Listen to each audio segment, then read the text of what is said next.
पद्म पुरस्कारों की शुरुआत किस वर्ष हुई थी? इसका आंसर 1954 में। पद्म पुरस्कार कितने वर्गों में दिए जाते हैं? इसका आंसर 3। पद्म पुरस्कारों की घोषणा कब की जाती है? इसका आंसर 25 जनवरी को।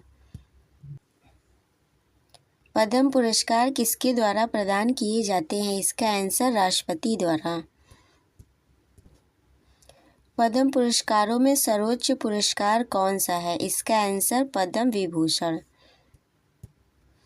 पद्म श्री किस श्रेणी का पुरस्कार है? यह तृतीय श्रेणी का पुरस्कार है।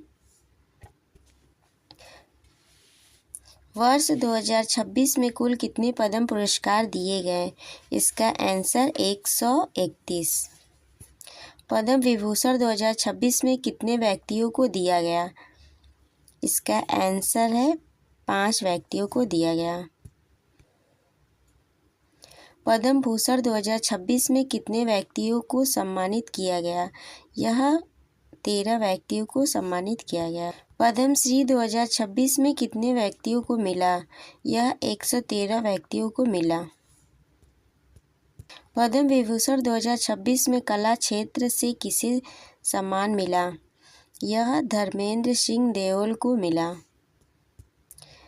धर्मेंद्र सिंह देओल किस राज्य से संबंधित है? इसका आंसर महाराष्ट्र होगा। पद्म विभूषण 2026 में साहित्य एवं शिक्षा से किसे सम्मान मिला है? ये पी नारायणन को मिला है। पी नारायणन किस राज्य से हैं? ये केरल राज्य से हैं। पद्म विभूषण 2026 में सार्वजनिक मामले क्षेत्र से कौन सम्मानित हुए हैं? ये के.टी. थॉमस हुए हैं। के.टी. थॉमस किस राज्य से संबंधित हैं? ये केरल राज्य से संबंधित हैं। सुधा एन राजन को किस क्षेत्र में पद्म विभूषण मिला है? ये कला के क्षेत्र में मिला है। सुधा एन राजन किस राज्य से हैं? ये उत्तर प्रदेश से हैं। वर्ष 2026 में मरणोपरांत कितने लोगों को पद्म पुरस्कार मिला है? ये 16 लोगों को मिला है। वर्ष 2026 में कितने विदेशी नागरिकों को पद्म पुरस्कार दिया गया? ये 6 विदेशी नागरिकों को दिया गया। पद्म पुरस्कार किस अनुच्छेद के अंतर्गत दिए जाते हैं? इसका आंसर अनुच्छेद 18(1) के अंतर्गत दिए जाते हैं। पद्म पुरस्कारों को किस श्रेणी में रखा गया है? यह नागरिक सम्मान की श्रेणी में रखा गया है। पद्म पुरस्कार में किन क्षेत्रों को शामिल किया जाता है? कला में, विज्ञान में, खेल में, सभी क्षेत्रों में शामिल किया जाता है। अलका याग्निक को पद्म भूषण किस क्षेत्र में मिला है? यह कला के क्षेत्र में मिला है। भगत सिंह कोश्यारी किस क्षेत्र से जुड़े हैं? ये सार्वजनिक मामलों से जुड़े हैं। डॉक्टर नोरी दत्तात्रेय किस क्षेत्र से जुड़े हैं? ये दवा के क्षेत्र से जुड़े हैं। SKM मैधनंदन किस क्षेत्र से संबंधित है? ये सामाजिक कार्य से संबंधित है। पद्म पुरस्कार प्राप्त करने वालों को क्या दिया जाता है? मेडल व प्रमाण पत्र दिया जाता है। क्या पद्म पुरस्कार उपाधि माने जाते हैं? इसका आंसर नहीं।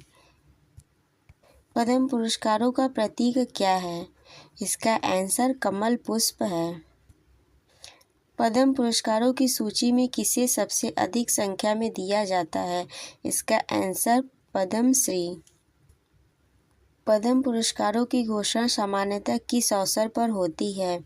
इसका आंसर गणतंत्र दिवस पर। पद्म पुरस्कारों में कितने प्रतिशत महिलाएं 2026 में सम्मानित हुईं? यह 19%। वर्ष 2026 में कुल कितनी महिलाओं को पद्म पुरस्कार मिला? इसका आंसर 19। पद्म पुरस्कार 2026 में कला क्षेत्र से संबंधित कितने व्यक्ति सम्मानित हुए? इसका आंसर 4 व्यक्ति। पद्मश्री 2026 में खेल क्षेत्र से किसे सम्मान मिला? यह विजय अमृतराज को मिला। विजय अमृतराज किस खेल से संबंधित है? इसका आंसर टेनिस। पद्म पुरस्कारों में किन्हें अयोग्य माना जाता है? इसका आंसर स्वयं का नामांकन करने वाले को। पद्म पुरस्कार प्राप्त व्यक्ति अपने नाम के साथ क्या नहीं जोड़ सकता? इसका आंसर पद्म। पद्म पुरस्कारों का डिजाइन किस फूल पर आधारित है? इसका आंसर कमल। पद्म पुरस्कारों की सिफारिश कौन कर सकता है? इसका आंसर कोई भी नागरिक। पद्म पुरस्कार किस मंत्रालय द्वारा प्रशासित किए जाते हैं? इसका आंसर गृह मंत्रालय द्वारा। पद्म पुरस्कारों का पहला वितरण किस वर्ष हुआ था? इसका आंसर 1954 में। पद्म पुरस्कारों में किन क्षेत्रों को प्राथमिकता दी जाती है? इसका आंसर राष्ट्र सेवा में उत्कृष्ट योगदान के लिए। पद्म पुरस्कार प्राप्त करने के बाद क्या वापस लिया जा सकता है? इसका आंसर हाँ, विशेष स्थिति में। पद्म पुरस्कार किन्हें नहीं दिए जाते? इसका आंसर स्वयं को नामित करने वाले को। पद्म पुरस्कार 2026 में सबसे अधिक पुरस्कार किस राज्य से गए? इसका आंसर महाराष्ट्र। पद्म पुरस्कारों का मुख्य उद्देश्य क्या है? इसका आंसर राष्ट्रीय सेवा को सम्मानित करना। पद्म पुरस्कारों का वितरण समारोह कहाँ होता है? इसका आंसर राष्ट्रपति भवन में। मिलते हैं नेक्स्ट वीडियो में।